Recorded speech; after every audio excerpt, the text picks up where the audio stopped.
we're going to get into this thing called deepfakes. Now, you guys have all seen the avatar that I put up every week of myself, right? So you see that. And I'm not going to call that necessarily a deepfake, because a deepfake is when it's done in malice.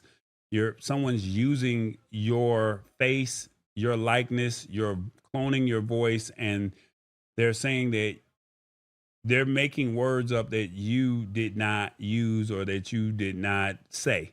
And that can become a problem. But there's a way that these AI avatars, this is starting to become a thing. And what I mean by that is deepfakes of a deceased man gives his own impact statement in court. Like, he's in court, he's dead, as they say, and he's giving an impact statement. This is how it reads here. This is quite interesting, Revis, and I don't know if you're interested in doing something like this if this ever happens to you, but they said there's some wild stuff going on out in Arizona. There's this man called Christopher Pelky, who was a veteran and got killed a while back in a road rage incident, actually appeared in court to talk to the person who shot him. But here's the kicker. He really wasn't there. They used some kind of AI technology to create a video of him, like a digital version, saying what he wanted to say. And they said his sister worked with the tech professionals to make this happen. The video message he delivered was all about trying to show empathy and even talk about forgiveness. Now, this AI video wasn't used as actual evidence in this case, but it was played in court during the sentencing to show how much Pelky's death affected people in a way that just reading a statement might not just do it for them. And they said this whole thing has got people in Arizona talking, especially lawyers and people who think about ethics. They're worried about whether this could be a way to mess with people's emotions in court, and if these AI versions of people are even real or trustworthy. Now, while Arizona law does allow for digital statements from victims, so you can do a pre-recorded video, using AI like this brings up a whole new set of questions about how far we should go with the technology in the courtroom. This case really shows how much technology and the legal systems are starting to mix, and makes you think about the new possibilities and also the potential problems that could come with using AI in this kind of setting. And it's positive and negative. Now, they said that it was a lifelike avatar.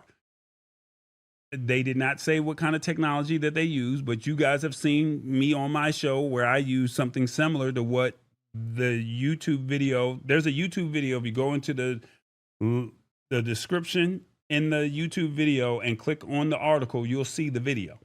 I don't want to get a copyright strike, so that's why we're not playing the actual video. But if you click on the link in the description of the article, you can see his actual video. And then they said his sister, she used existing photos and a couple videos and audio recordings to mimic his appearance and his voice. And they said that's what they did to make it all happen. Now, this could give you closure, but make it techie. After all these years, we've seen loss. Sometimes getting that last word or seeing some kind of resolution feels out of reach. But this AI thing could offer a new way to feel like things, just aren't just left the way they are. And you can speak your piece even when you can't. Life throws curveballs. Look at it from a different standpoint. What if you're ill? What if you're distant? This tech could let your voice be heard even if you can't physically be there. And it's a different kind of memory. I'm pretty sure you have some family members that have moved on and you want to cherish those memories. And if you have their photos and their videos, and then you can put it all into one avatar, you can always hear their voice and you can always see them. This AI could be a way to keep someone's presence alive in a more tangible way beyond just photos and stories. It's like keeping a little piece of them with you at all times. And then you can also pass on wisdom in a new way. Thinking about leaving a message or advice for your loved ones, an AI version could deliver those words in a way that feels more personal and impactful. And it's not as the same as a hug, but it's something that's better than nothing. And then understanding the future for our families. Basically, the kids and the grandkids are going to be deep into this tech world, but you guys are still hesitant, right?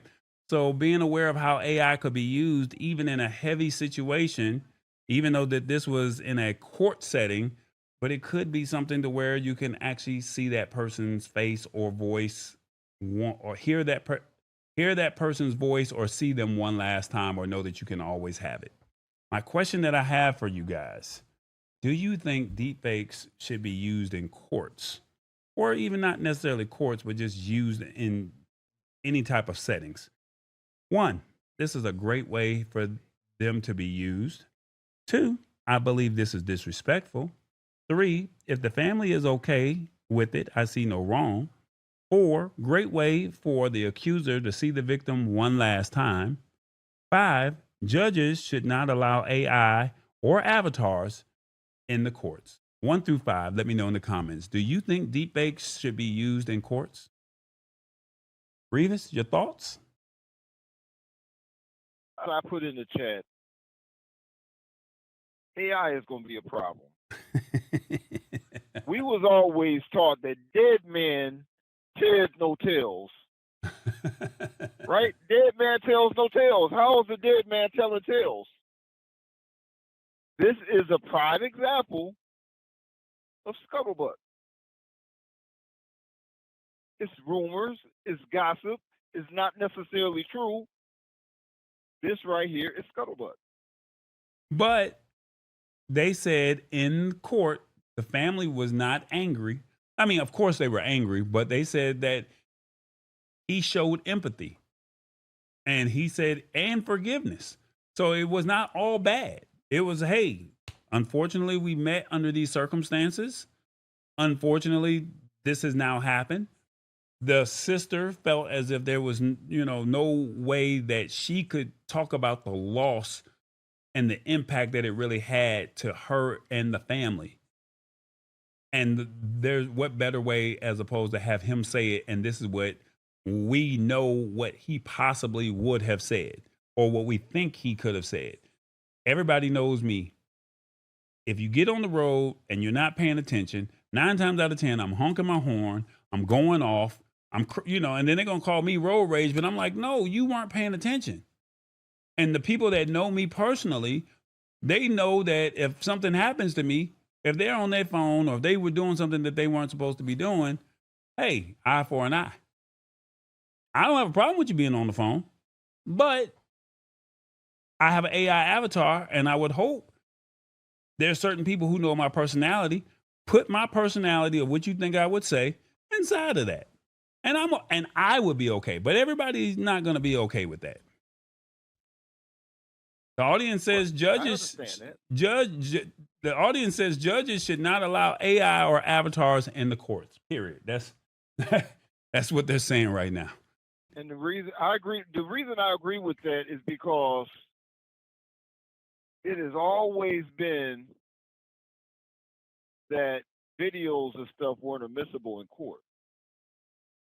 So if they weren't admissible, why bring them in there? Does that make sense? You said why bring who in there? Why bring the avatar in there if videos and stuff are not admissible in court? No, they said in Arizona videos are admissible.